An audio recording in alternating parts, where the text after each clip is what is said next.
রাখার পরে এরপরে যদি আমরা যদি এই যে যেটা আছে এর একটু হালকা অ্যাঙ্গেল এই যে এভাবে একটু পোজ দেবো, দেওয়ার পরে এই নিচে দিলাম না, দেওয়ার পরে এখান থেকে ঠিক অবিকল উপর থেকে আবার এইভাবে অ্যাঙ্গেল এইভাবে কেটে দেবো। এইভাবে কেটে দিলে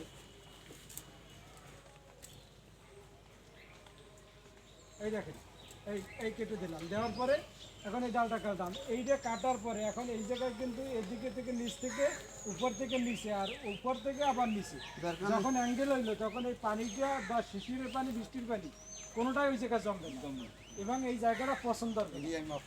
ঠিক আছে, পছন্দ হবে না এই জায়গাটা। এরপরে এখান থেকে হ্যাঁ এখান থেকে আবার কোষ বেরোইবে, কোষ বেরোইলে সেই কোষগুলো যদি কোনো যদি নিচের দিক জুড়ে পড়ে ওটা ছাঁটাই করতে হবে, উপরের দিকে যদি একটা বা দুইটা ওই দুইটা রাখতে হবে। ঠিক আছে, এই ডাল কাটার এটা নিয়ম।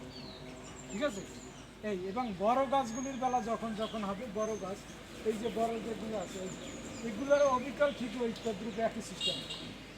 ঠিক আছে, একই সিস্টেম। আচ্ছা, ছোট ডালের বিষয় হচ্ছে ওইটা, বড় একটু হালকা মোড় হইলে এইটা। হ্যাঁ হালকা মোড় এই যে, কারণ এটা হইলে সিজার দিয়ে কাটবে, এই যে ছোট ডালগুলো সিজারে কাটা যায়। ঠিক আছে, সিজার দিয়ে কাটার নিয়ম একটু দেখেন, সিজারে কাটার নিয়ম হইলে 20 মিলি পর্যন্ত ধরবে, 20 মিলি মোটা পর্যন্ত। হ্যাঁ হ্যাঁ 20 মিলি এইটাই মাথা দিয়ে একটু কাটতে দেন। আচ্ছা কোন দিক নিচে থাকবে? এই যে আছে না এইভাবে থাকবে। না না উপরে উপরে উপরে, হ্যাঁ উপরে এই যে আছে না এইটা এটা এটা থাকবে উপরের দিকে, উপরের দিকে থাকলে আমরা এই যে ছোট ডালটা যখন কাটবো এটা এরকম দিয়ে রাইখা এইভাবে একটা এরকম ধরে